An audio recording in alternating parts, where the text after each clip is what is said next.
Hi everybody, welcome to my homestead and welcome to my channel. My name is Jared. I hope you watched the last video. We were talking about the sea heaving itself beyond its bounds as described in DNC 88. In Japan, first thing this year in Japan, there was a tsunami and a strong earthquake. Also waves crashing into California. And if you watch that video, by the way, I'm sorry about the black box in the bottom right of the screen. That was there because the same program that I use to do these videos and record the screen is the same one that I use for live streams. And a couple days ago, I did a live stream covering everything that took place in 2023, like all the things that I'm keeping track of. And if you haven't watched that live stream, I would encourage you to watch it. I'll put a link for it in the description below. But I forgot to turn off the webcam, and so the webcam wasn't on, but the spot for it on the screen was still there. So I apologize for that. But in this video, there's more stuff happening as we're moving into this new year. We're going to be talking about potential conflicts, starting with this one. Reuters. China's Xi says reunification with Taiwan is inevitable. Okay, so that's a little bit concerning. And the fact that he gave this address on New Year's Eve, it reminds me, this is like my train of thought. It reminds me of New Year's Eve, 1999. And maybe some of you remember this. Now, I was in high school at the time, but I was like really alert because my mind was on the second coming. And I was like, oh my gosh, we're moving into a new millennium.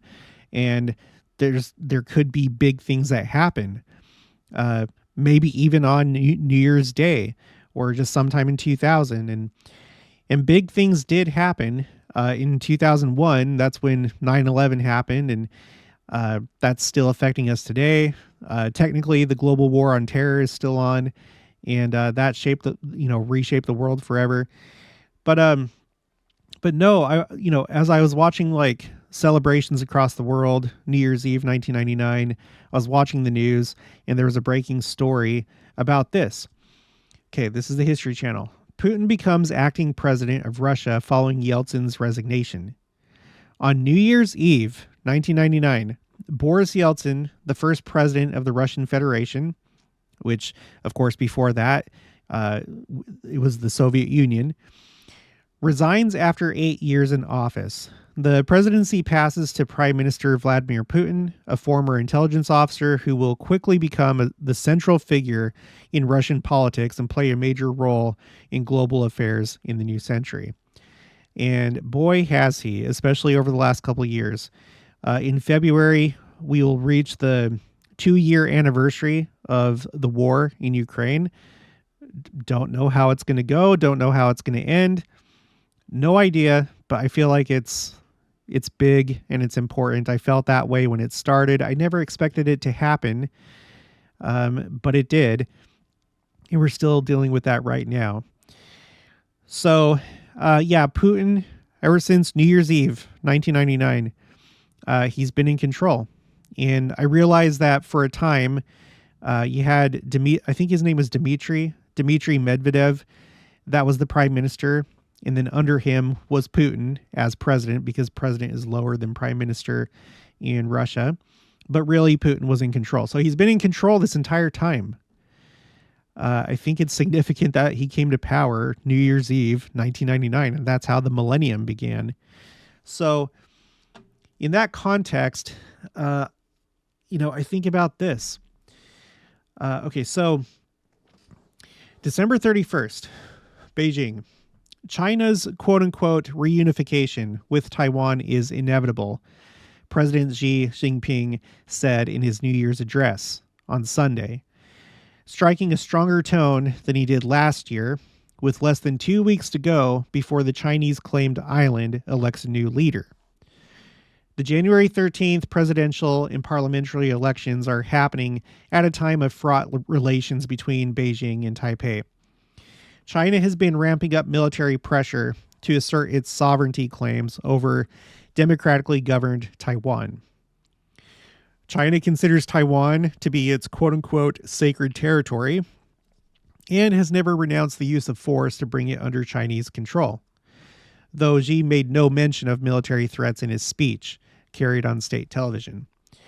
Quote, "The reunification of the motherland is a historical inevitability," she said, though the official English translation of his remarks, published by the Xinhua news agency, used a more simple phrase: China, excuse me, China will surely be reunified.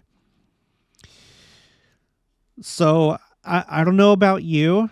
Let me know in the comments what you think. Do you think that China will take military action or some other sort of action to take back Taiwan this year? I would imagine it'd have to be military. I don't know, but I'm not an expert. But I find that concerning, because giving a New Year's Eve address, the point is that you're thinking about the next year, what's going to happen in 2024. So clearly this is on his mind. Maybe this is going to be the year. And it would be a good year, wouldn't it? I think it would if I was him. At risk of repeating myself, we've talked about the fact that starting with this invasion of Ukraine, this started to distract world powers, specifically the European Union, the United States, the West. They all eyes are on Russia and what they're doing in Ukraine. No one knows how this is going to end, but the focus has been on Russia. But then, probably sensing, their own opportunity to take advantage of that, Hamas launched attacks on Israel on October 7th. And now the United States and the West are focused on both Russia and on Israel, because this conflict down here, even though right now it's mostly focused on the Gaza Strip, like we covered in a recent video, according to Yoav Gallant, the defense minister, Israel right now is in a 7-front war. And the 7 fronts are Yemen, Gaza, the West Bank, Hezbollah in Lebanon, the militias in Syria and Iraq, and then the 7th being Iran. And so there's a bunch of concern that things could escalate if there's like a miscalculation, especially between Israel and Hezbollah, because Hezbollah is much more powerful than Hamas. They have more rockets, more manpower. They're better funded. Their military force essentially exceeds that of the army of Lebanon, the armed forces of Lebanon. So they're a force to be reckoned with. And so there's all sorts of potential for a regional war in the Middle East. So the United States, the West, watching Russia, watching Israel. And then recently, in what I thought at the time was a very strange move, Venezuela, and they're the only ones that recognize this, annexed more than half of Guyana, the Essequibo region. And I actually looked into that a little bit more, and now I understand why they did it. I watched this video right here from Real Life Lore, why Venezuela is preparing to conquer Guyana. And it turns out that within recent years, there have been discoveries of oil off the coast of Guyana in territorial waters that is claimed by Guyana. And so basically what's been going on with Venezuela is they have a lot of oil too. It's the type of oil that's harder to refine. They have a lot of it, but it's harder to refine. And so therefore you have to spend more money to refine it. But the oil that was discovered off the coast of Guyana, there's a lot of it, and it's the easier to refine oil. And within recent years, especially since Chavez died, Maduro has essentially run the economy into the ground and hasn't done a very good job at capitalizing on Venezuela's oil. And so with the discovery of this new oil, they're like, oh, you know what? By the way, that's ours now. That's ours. So they, unilaterally, they held a referendum and they claim that this is now part of Venezuela. But there's doubt as to whether they would actually use military force to enforce that. This video talks about the fact that maybe Maduro's just doing this as kind of like a thing to keep him in power, or to shift attention away from his failure as a leader, that kind of thing. So it's yet to be seen. But the fact of the matter is, this happened at the same time that you have the Ukraine war, the war in Israel, where he may have calculated, hey, this is a good time to do this. So we have all this oil all of a sudden, and the U.S. is distracted with Russia and in Israel, so let's just do it. And they did. And we'll have to see what actually happens. But so you see what I'm saying? There's like this potentially like a domino effect that's going on. So Russia, Israel, Venezuela, and I know that there's like other ones too, but probably the more concerning one is Taiwan. If I was China, I would think, this seems like a pretty good time to go ahead and take Taiwan.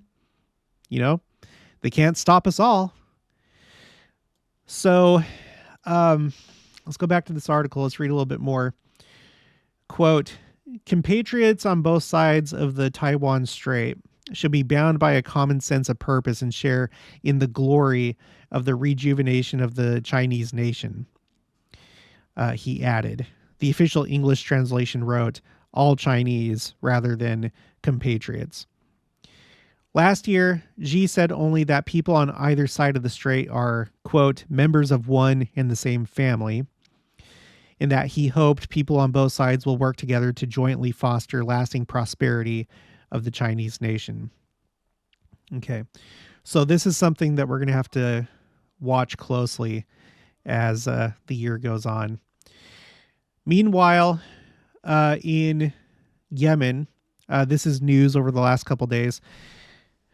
There's been talk for a little while now, at least for a couple weeks, of putting together like a strike force to counter what the Houthis in Yemen are doing, because they've decided to basically fight against Israel in their own way. And one of those ways is to hijack ships in the Red Sea, ones that they feel are associated with Israel in some way. And probably one of the more famous ones was when they hijacked the Galaxy Leader. That's the name of this ship. And here they took, some footage. It's pretty cool footage, but it sucks what they're doing. It looks like something, like it says here, it looks like it's something from a video game, if you've ever played Call of Duty or Battlefield or anything like that. It's been a while since I have. Okay, I'm more serious now, but a few years ago I was pretty into it, and this feels like one of those games. But here they are, they're taking, they're hijacking the ship, and then afterwards they're having some fun. What are you supposed to do after you hijack the ship? You're just waiting for orders or whatever the next thing is. And so, you take advantage of the situation.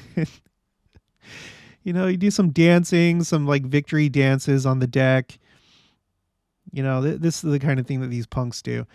And so they've been doing that. And so you have this, Times of Israel. UK said set to join campaign against Houthis as group warns of consequences. Oh no. Britain is planning to join a US-led military campaign against the Iran-backed Houthis in Yemen to stop the group from continuing to disrupt maritime traffic through the Red Sea, the Sunday Times has reported. The report, citing an unnamed UK government source, said that the UK, US, and possibly another European country will soon launch coordinated airstrikes against targets at sea or in Yemen itself, where the Houthis are based. The source added that any action taken by the UK would be limited but significant. The Iran-backed Houthis have repeatedly targeted vessels in the vital Red Sea shipping lane with strikes that strikes that they say are in support of Palestinians in Gaza, where Israel has been engaged in a war with the ruling Hamas terror group since the deadly October 7th onslaught in southern Israel. So let's go. There's the earthquake in Japan, but let's go over here. So essentially, they have fired cruise missiles. They also fired, my understanding is that they fired a ballistic missile. And because of the nature of ballistic missiles, they, like, depending on the distance, they essentially go up into space and then come back down. And there was an article that said that that was the first ever documented space battle, because that missile, or that ballistic missile was intercepted in space.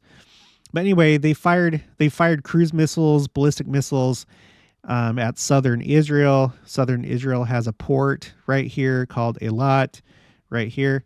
Okay. And then they've been attacking ships and stuff. The United States has shot down some of their missiles, so we've already been engaged with them.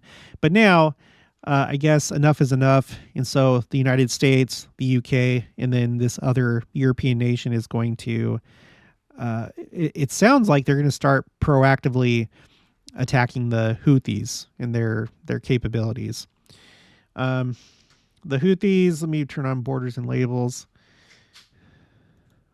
I could look it up on Wikipedia, but essentially, excuse me, essentially they're in control of the capital city, Sana'a, in just this western part of the country right here. Okay, so this is an important shipping route. I mean, otherwise you have to go all the way, or if you're going to go just by ship and not use rail or some other form of transport, then the only other route really is to go all the way around Africa. So that's kind of a problem. That makes it, transport more expensive for whatever the products are that are being shipped. So you have that's going on. We talked about Venezuela, and then there's just like a bunch of other things that are going on. Again, these are not all wars. Some of these are just like smaller conflicts or just places where there's instability. But in Mexico, you have criminal violence in Mexico. This is like drug related stuff. Haiti, this is according to Council on Foreign Relations. Haiti is experiencing instability. We talked about Venezuela. And then there's a bunch of African nations that are having issues. Conflict in the Democratic Republic of Congo. Let's see, conflict in the Central African Republic. Instability in South Sudan. Conflict in Ethiopia. Civil war in Sudan. And I remember this wasn't too long ago when Sudan split into South Sudan and then what remains as Sudan. I haven't really followed that. I don't really know. Violent extremism in the Sahel, including there's been stories coming out of Nigeria specifically. There was like a massacre recently, I think on Christmas, that killed a lot of people in Nigeria. Nigeria in the north part of the country is mostly Muslim and the south is Christian. And the north is primarily, if I remember right, that's the part of the country that's mostly in control. And so there's been a lot of conflict between North and South along religious lines. And it's been like that for a long time. I heard a lot about it when I was on my mission in Spain from 2004 to 2006. So there were a lot of Nigerians in Spain and other Africans, and they told me all about it. And then you got the war in Yemen. I think there's still civil war going on in Yemen. Civil war, Yemen. I don't think that's been resolved. The Yemeni civil war is an ongoing multilateral civil war that began in late 2014, mainly between And this was essentially part of the Arab Spring. This is like, one of the countries that was affected by that. So yeah, here's the Houthis right here in this green area, but then you have these other groups. And I know that it's been kind of like a proxy war between Saudi Arabia and Iran supporting the Houthis, right? So that's been an issue. So anyway, that's basically it. You have a lot of instability. I'm not going to go through the rest of that map, but there's a lot of instability. Oh, there is one more thing I wanted to look at, actually. I pulled this up, this Wikipedia article called List of Ongoing Armed Conflicts. And so the way that they have this organized is they have like these different categories: major wars, minor conflicts, and skirmishes and clashes. And the way that they categorize it here, it's based on combat-related deaths within the last year. So this is combat-related deaths in these different areas over the last year, 2023. Okay. And so you can look at this map right here, and you see Mexico right there. And the reason why is because what we saw in the other map, Mexico, is because of the Mexican drug war. And so this, I guess the date set for when it started was 2006. And total, and I suppose that these are probably just estimates, but over the entirety of the conflict in Mexico, over the Mexican drug war, the deaths have been between 350,000 to 400,000, and then 6,802 just within the last year. If we look at Israel, now this is really interesting. Here, let me pull up. I'm going to pull up my spreadsheet where I've tried to like figure out how many people have died in the Arab-Israeli conflict. Let's go down to timeline, Israel final war. It's hard to ascertain because you have high estimates and low estimates with a bunch of these different conflicts and wars. Furthermore, from what I can tell, there's some countries that simply haven't reported their casualties, like Yemen, Syria, Saudi Arabia, Morocco, Algeria. I wasn't able to find anything on that.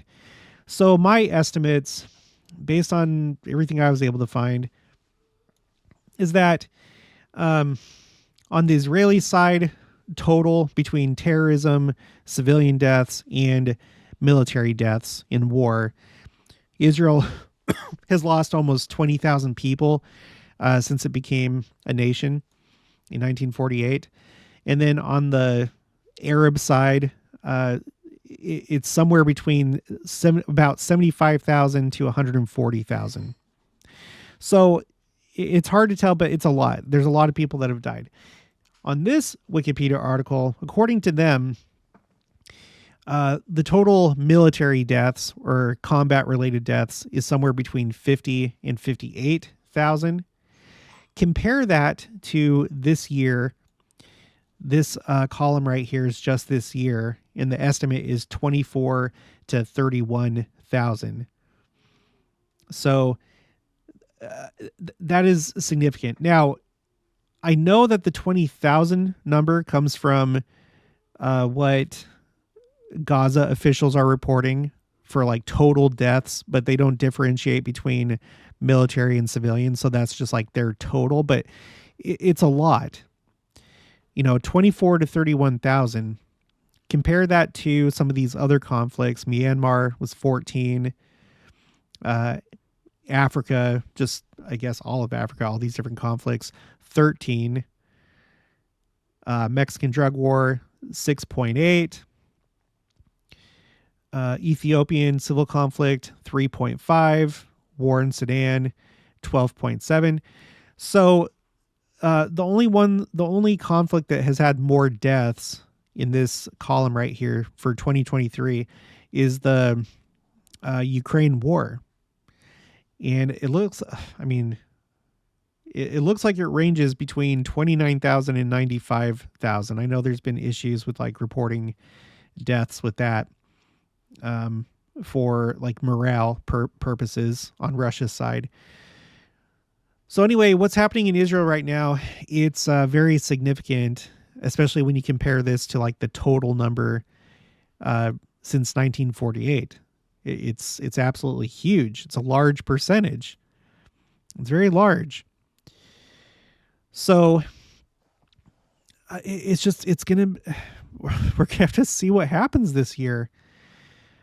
I guess like the three big things is the Ukraine war going to continue into 2025, or is it going to end? What about the war in Israel? They've talked about the fact that it's going to take many more months, but they're going to go as long as it takes. And there's all this like potential for escalation and becoming a regional war. Is it going to become a regional war this year? I don't know, but it seems like the next group on deck would be Hezbollah. So we'll see what happens with that. And then, circling back around to how we started this video, Taiwan. Is he bringing this up in his New Year's address because he's seriously thinking about it? I wouldn't be surprised. The year's already started off really crazy. And just everything that we've considered on the channel, it seems like it's going to be a crazy year on all fronts. And I wouldn't be surprised if it's the year of the second coming. Okay, well, that's going to be it for this one. If you haven't already, please make sure to subscribe, like this video if you liked it, leave your thoughts and opinions down in the comments below. Also, make sure to share it, and I'll talk to you guys later.